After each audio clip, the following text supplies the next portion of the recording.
বন্ধুরা, আশা করি তোমরা সবাই ভালো আছো। তোমার চ্যানেলে তোমাদের সবাইকে স্বাগতম। তো আজ এই মুহূর্তে একাদশ শ্রেণীর ছাত্রছাত্রীদের জন্য কিছু গুরুত্বপূর্ণ তথ্য শেয়ার করতে চলেছি বিভিন্ন বিষয় সম্পর্কিত। মানে অ্যাকচুয়ালি এখন ভিডিও করা মানে ক্লাস 11-এর তোমরা যেটা চাইছো যে স্যার ট্যাব সম্পর্কে কিছু বলুন, ট্যাব সম্পর্কে কিছু বলুন, কিন্তু সত্যি কথা বলতে ট্যাব সম্পর্কে অথেন্টিক কোনো নিউজ না থাকলে তোমাদেরকে ট্যাব সম্পর্কে তথ্য দেওয়াটা একটা নিজেরও চাপের হয়ে যায়। তবুও একটা তথ্য দেবো, কারণ আমার কাছে ইমেল এসছে কিছু কিছু ছাত্রছাত্রী, তারা তাদের প্রমাণ পাঠিয়েছে। তার মধ্যে একটা প্রমাণ আমি তোমাদের সামনে তুলে ধরবো। এবার সত্যি কথা বলতে কেউ যদি ইমেল ফ্রড করে আমাকে পাঠিয়ে দেয় তাহলে তো আমি কিছু বুঝতে পারবো না, আর সেটা বুঝতে গেলে অনেক সময় লাগবে, ধৈর্য লাগবে।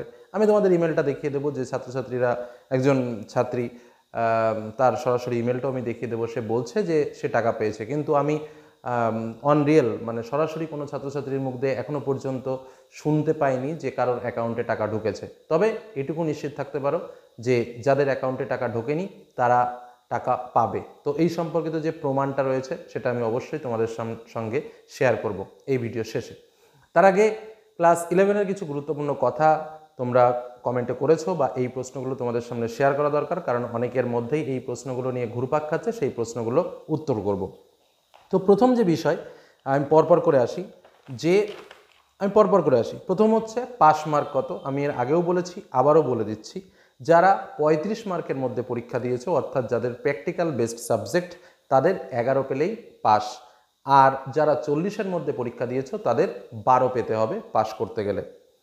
আচ্ছা, অনেকে প্রশ্ন করেছো, মানে আমি জাস্ট তোমাদের প্রশ্ন এবং তার সঙ্গে উত্তরগুলো বলবো, দেখবে তোমাদের অনেক প্রশ্নের উত্তর এখান থেকে পেয়ে যাচ্ছ। প্রজেক্ট কখন জমা করতে হবে? প্রজেক্ট জমা করতে হবে সেকেন্ড সেমিস্টার পরীক্ষার আগে। স্কুল থেকে দায়িত্ব নিয়ে প্রজেক্ট জমা নিয়ে নেওয়া হবে, কিন্তু তোমাদের প্রজেক্ট শিক্ষকের সঙ্গে মিলেমিশে কাজটা করতে হবে। সেকেন্ড সেমিস্টার পরীক্ষার আগেই প্রজেক্ট এবং প্র্যাকটিক্যাল যাদের রয়েছে তাদের কিন্তু সেই পরীক্ষাটা আলাদাভাবে হয়ে যাবে সেকেন্ড সেমিস্টার পরীক্ষার আগে। নেক্সট, যদি কেউ ফেল হয়ে যায় তাহলে কি হবে? পরিষ্কার কথা, যদি কেউ ফেল হয়ে যায় সেক্ষেত্রে তাদের জন্য আবারও পরীক্ষার ব্যবস্থা করা আছে। সেই পরীক্ষা স্কুল তার নিজের দায়িত্বে নেবে, স্কুলের টিচারই প্রশ্ন করবে এবং পরীক্ষা তোমার স্কুলেই হবে।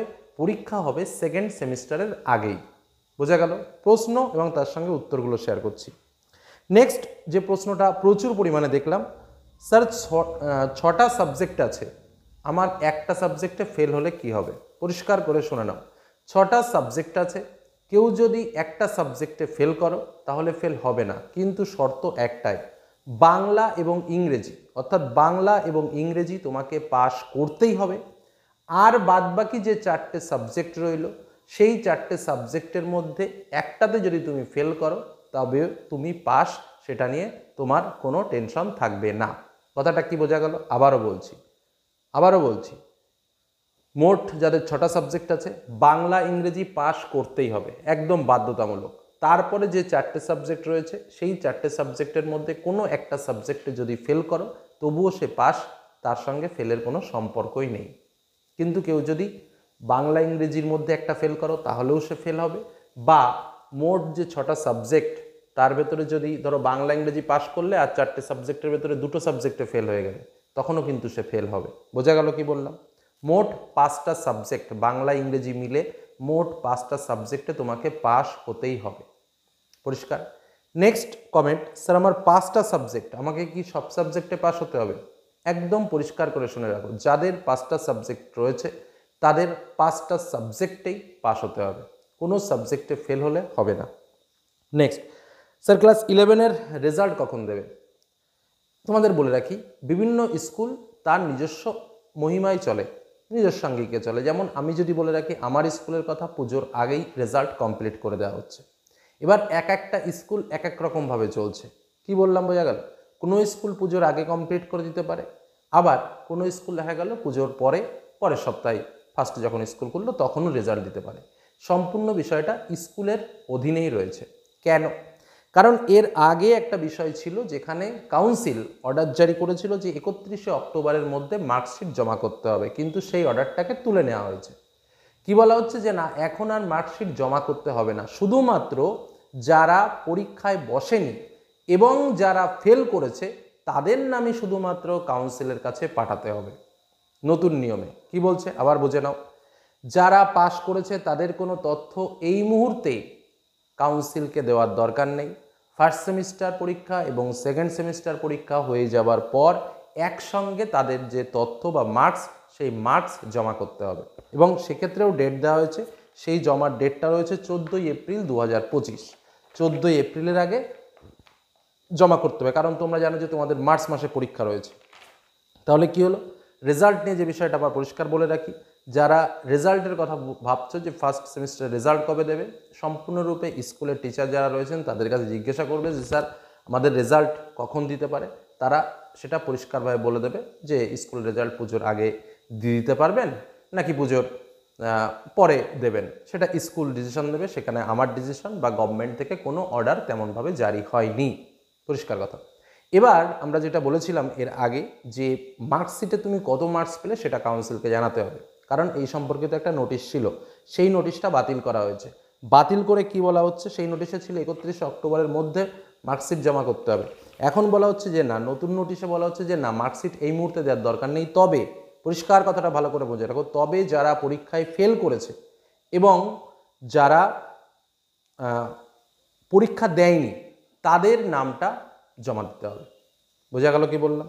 আচ্ছা, সেই তথ্য জানাতে হবে কাউন্সিলকে। বেশ, আর একটা প্রশ্ন প্রচুর ছেলেমেয়েরা করেছে, যেটা হচ্ছে যে স্যার রেজাল্ট কি ক্লাস 11-এর রেজাল্ট কি ক্লাস 12-এর সঙ্গে যোগ হবে? একদম পরিষ্কার কথা বলে রাখি, ক্লাস 11 ইজ অনলি ক্লাস 11। অর্থাৎ ক্লাস 11-এর ফার্স্ট সেমিস্টার পরীক্ষায় পাশ করলে তুমি সেকেন্ড সেমিস্টার পরীক্ষায় উঠলে, সেকেন্ড সেমিস্টার পাশ করলে তুমি ক্লাস 12-এ উঠলে। এই মার্কসের সঙ্গে 12-এর মার্কসের কোনো সম্পর্ক নেই। 12-এর মার্কস একদম স্পষ্টভাবে ফার্স্ট সেমিস্টার এবং সেকেন্ড 12-এর ক্ষেত্রে সেটা থার্ড সেমিস্টার এবং ফোর্থ সেমিস্টার, এই দুটো মার্কস মিলেই তোমার ফাইনাল মার্কশিট, এইচএস মার্কশিট যেটা, সেটা তৈরি করা হবে। বোঝা গেল কি বললাম? তো তোমাদের মধ্যে এই কটা প্রশ্ন আমি এই মুহূর্তে সবথেকে বেশি পরিমাণ লক্ষ্য করলাম বলে এই কটা প্রশ্ন তোমাদের সামনে শেয়ার করলাম। আশা করি পরিষ্কার পরিচ্ছন্ন উত্তর তোমরা পেয়েছো। যদি আরও কোনো প্রশ্ন থাকে কমেন্ট করো, আমি সেই প্রশ্নগুলো নিয়ে তোমাদের সামনে অবশ্যই আলোচনা করব। এবার আমরা একটু দেখে নেব যে ইমেলটার কথা বলেছিলাম, যে একজন ছাত্রী আমাকে পাঠিয়েছে যে সে টাকা পেয়েছে তার প্রমাণ সহ। তবে আবারও বলছি, সে মেসেজ করেছে বলেই আমি তোমাদের শোনাচ্ছি, কিন্তু আমি আমার পরিচিতির মধ্যে কাউকে এখনও পর্যন্ত শুনিনি যে সে টাকা পেয়েছে। যে কারণে বলছি, এই ইমেলের সঠিক তথ্যও কিন্তু আমি বিচার করিনি, শুধুমাত্র ইমেলটা এসছে, আমি ওপেনলি আমার ইমেল বক্স খুলে তোমাদের সামনে সেটা শেয়ার করে দিচ্ছি, তোমরা দেখে নিতে পারো। চলো দেখে নেওয়া যাক ইমেলটি। বন্ধুরা, আমি সরাসরি চলে এসেছি আমার জিমেল অ্যাকাউন্টে। তো জিমেল অ্যাকাউন্টে সরাসরি কৃষ্ণা বসাক আমাকে ইমেল করেছে এবং সে স্ক্রিনশটও পাঠিয়েছে এইভাবে, যে তরুণের স্বপ্নের টাকা পাওয়ার প্রমাণ।